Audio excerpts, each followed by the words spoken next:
వసు గారు, ఏం జరిగింది? నేను బాగా ఆలోచించానండి. అత్తయ్య గారితో మావయ్య ఈ స్థలాన్ని రిజిస్ట్రేషన్ చేయించుకోవాలి అని రిజిస్టర్ ఆఫీస్కి వెళ్ళామని ఏదో కారణాల వల్ల రిజిస్ట్రేషన్ అవ్వలేదని చెప్పడం నేను విన్నాను. అందుకే పొద్దున్నే లాయర్ గారికి ఫోన్ చేసి రిజిస్టర్ ఆఫీస్కి వెళ్ళాం. సర్వే నంబర్ చూపించి క్లర్క్ని అడిగాం. ఆ రోజు మావయ్య గారు రిజిస్ట్రేషన్ కోసం మిగతా ఫార్మాలిటీస్ అన్ని పూర్తి చేశారు. డాక్యుమెంట్స్ రాయించారు, కానీ సంతకాలు మాత్రం చేయలేదు.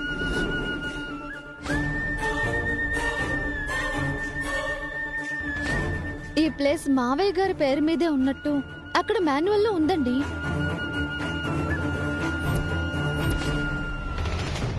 సంతకాలు కాలేదు కాబట్టి ఆన్లైన్లో ఎక్కించలేదు. అందుకే ఈ ప్లేస్ మన పేరుతో లేదు, కానీ మాన్యువల్ ప్రకారం ఇది మనదే. దీనికి వేరే వాళ్ళకి హక్కు లేదు.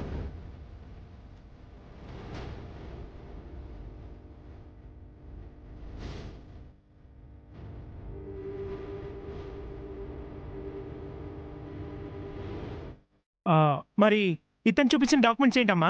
మనకంటే ముందు కొన్నట్టుగా ఉన్నాయి. అవి ఫేక్ డాక్యుమెంట్స్ బాబు గారు.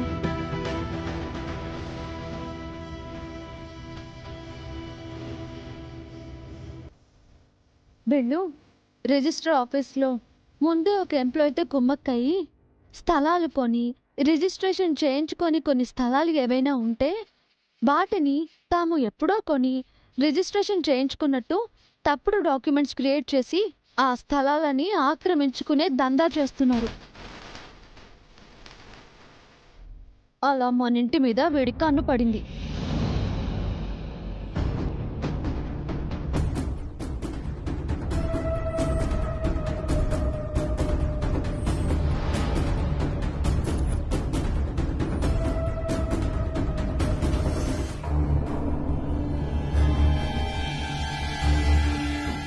ఈ ఇల్లు మనం రిజిస్ట్రేషన్ చేయించుకోలేదని ఆ ఎంప్లాయీస్ తెలుసుకుని మనకంటే ముందే కొని రిజిస్ట్రేషన్ చేయించుకున్నట్టు దొంగ డాక్యుమెంట్స్ క్రియేట్ చేసి అవి మనకు చూపించి ఈ ఇంటిని ఖాళీ చేయించాలనుకున్నారు.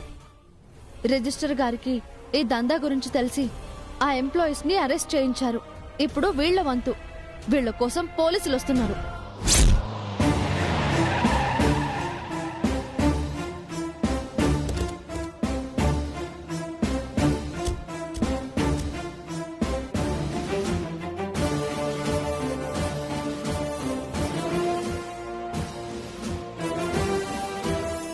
ఓరి బెదవల్లారా, మీ వల్ల నాకు రాత్రంతా నిద్ర లేదు కదరా. ఎస్ఐ గారు, వీళ్ళందరినీ తీసుకెళ్ళండి.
థ్యాంక్ యూ వదినా. థ్యాంక్స్ అక్క. థ్యాంక్స్ అమ్మా. Thank you mummy.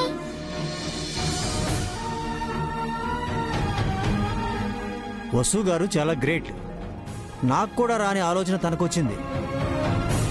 రిజిస్టర్ ఆఫీసులో చాలా తెలివిగా సమయస్ఫూర్తితో వ్యవహరించారు.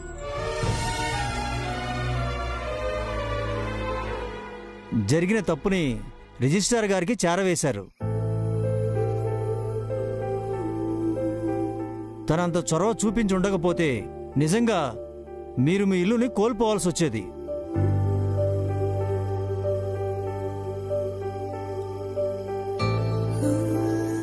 నా మనసులో ఏదో చిన్న ఆశ నమ్మకం ఉన్నాయి సార్. మా మావయ్య గారి ఆవేదన చూసిన తర్వాత ఏదో ఒకటి చేయాలనుకున్నాను.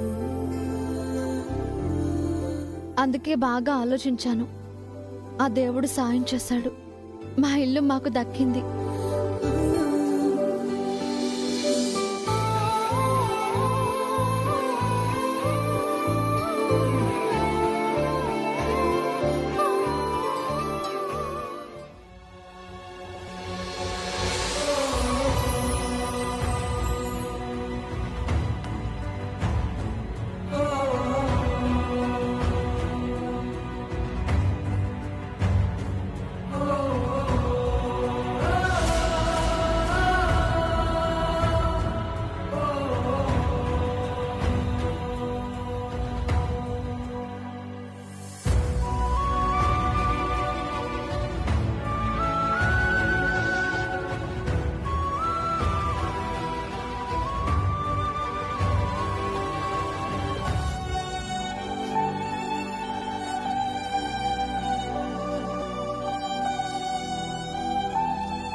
అత్తయ్య, ఏంటిది మీరు? నేను ఏడవట్లేదమ్మా, ఇది ఆనందం. మా పెళ్ళైనప్పటి నుంచి మీ మావయ్య గారు కన్నీళ్లు పెట్టుకోవటం నేనెప్పుడూ చూడలేదు. ఎంతో ధైర్యంగా ఉండేవాళ్ళు. అలాంటి మనిషి ఈ ఇంటిని వదులుకోవాల్సి వస్తుందని, పిల్లలకి గూడు లేకుండా చేశానని ఆయన ఏడ్చారు. మేము ఎవరూ ఏమీ చేయలేకపోయాం. కానీ నువ్వు మీ మావయ్య కన్నీళ్లు తుడిచావమ్మా, ఈ ఇంటిని నిలబెట్టావు. నిజంగా మేము నీకు రుణపడున్నాం. రుణమేంటత్తయ్య? నేను ఈ ఇంటి మనిషినే కదా. ఇది కూడా నా ఇల్లే కదా. నన్ను వేరు చేస్తున్నారా? ఇన్నాళ్ళు ఆ తప్పే చేశానమ్మా. నిన్ను వేరుగా చూశాను. ఇందాక కూడా నువ్వు మా అందరినీ వదిలేసి నీ పుట్టింటికి వెళ్లావేమోనని అపోహపడ్డాను. ఈ ఇంటి కోసం వెళ్ళావని నేను తెలుసుకోలేకపోయానమ్మా. నన్ను క్షమించు. అయ్యో, మీరు కూడా ఏంటత్తయ్యా? మీరు నన్ను దీవించాలి, దండం పెట్టకూడదు.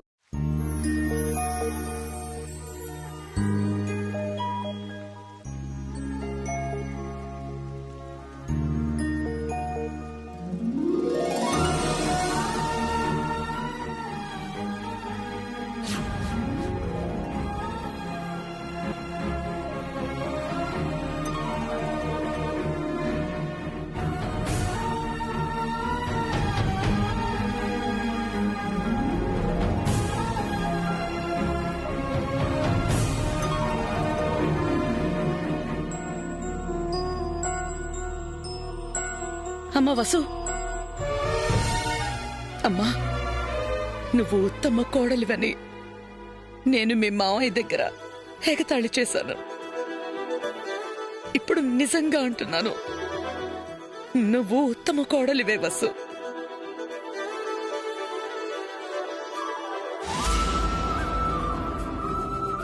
మావయ్య నిన్నెంతలా ఇష్టపడ్డారో నేను నిన్నిప్పుడు అంతకన్నా ఎక్కువగా ఇష్టపడుతున్నాను.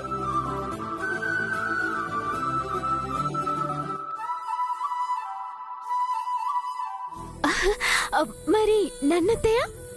నువ్వంటే నాకెప్పుడు ఇష్టమే కదా, చిన్న కోడలివి కదా. నువ్వంటే నాకెప్పుడు ఇష్టమే. రా.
మీకు ఎలా థ్యాంక్స్ చెప్పాలో తెలియడం లేదండి. థ్యాంక్స్ ఎందుకండి? మా అమ్మా నాన్నలకి మేము ముగ్గురం కొడుకులం. ఈ ఇంట్లోనే పుట్టి పెరిగాం. అలాంటి ఇల్లు మాకు దూరం అవుతుందంటే మేము ముగ్గురం ఏం చేయలేకపోయాం. నేను పూర్తిగా డిస్టర్బ్ అయి ఏమీ ఆలోచించలేకపోయాను. కానీ మీరెంతో సమయస్ఫూర్తితో, ధైర్యంతో, తెలివితో చేయి జారిపోతుందనుకున్న ఈ ఇల్లుని తిరిగి నిలబెట్టారు. ఈ ఫ్యామిలీని ఆదుకున్నారు. మీ రుణం ఎలా తీర్చుకోవాలి? ఏంటండి ఆ మాటలు? నేను ఈ కుటుంబంలో భాగం కాదా? ఇది నా ఇల్లు కాదా? నేనేమైనా పరాయిదాన్నా?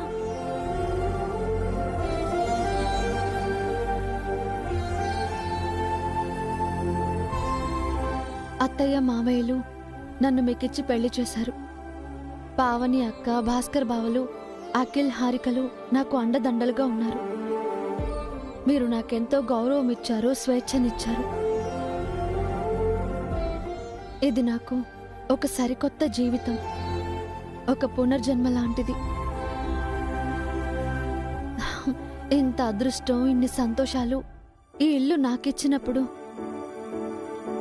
ఈ ఇంటి కోసం నేనేం చేయకుండా ఎలా ఉంటానండి? నిజంగా మీకు థ్యాంక్స్ అండి. ఇదిగో థ్యాంక్స్ చెప్పి మళ్ళీ నన్ను పరాయిదాన్ని చేస్తున్నారు. మళ్ళీ థ్యాంక్స్ చెప్తే నేను ఊరుకోను. నిజంగా మీది గొప్ప వ్యక్తిత్వం అండి. చేసిన మంచిని చెప్పుకోరు, ఎవరైనా చెప్పినా ఒప్పుకోరు. మీరు నా భార్య అవడం నా అదృష్టం. ఈ మాత్రానికే మీరిలా అంటే నా అదృష్టానికి నేనేమనుకోవాలి? నేనే పనైనా చేస్తానంటే అండగా ఉంటారు. తప్పు చేస్తే వెనకేసుకొస్తారు. కష్టాల్లో ఉంటే అడగకుండానే ఆదుకుంటారు. మీరు నాకు ఇన్ని చేశారు. నేనెన్ని థ్యాంక్స్లు చెప్పాలి? నేను ఎంత రుణపడి ఉండాలి? నేను ఈ కుటుంబం మీకేం చేసిందో నాకు తెలియదు, కానీ మీరు మాత్రం అతి పెద్ద సాయం చేశారు. మళ్ళీ సాయం అంటారు. నా ఇంటి కోసం, నా కుటుంబం కోసం నేను చేసింది సాయం ఎలా అవుతుందండి? సాయం, థ్యాంక్స్, రుణం అంటూ నన్ను పరాయిదాన్ని చేయకండి ప్లీజ్. నేను ఈ ఇంట్లో భాగం, ఈ కుటుంబంలో భాగం. మీలో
దగ్గరగా తాకాలనుంది.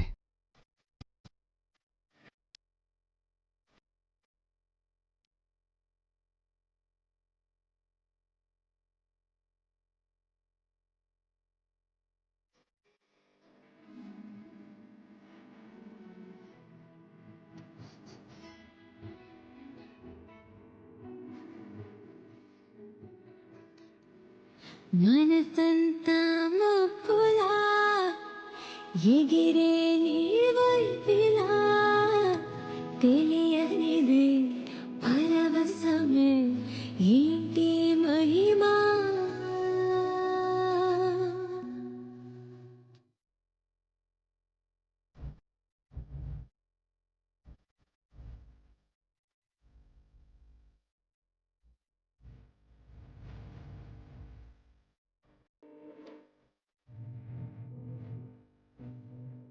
ఓ ప్రేమా వరము అడిగేలోపే దొరికిన నాలో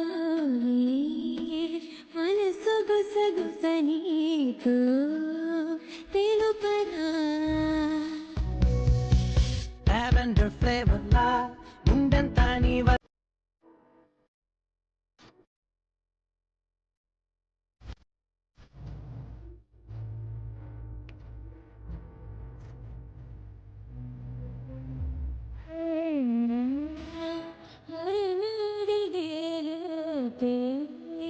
దొరికిన నాలో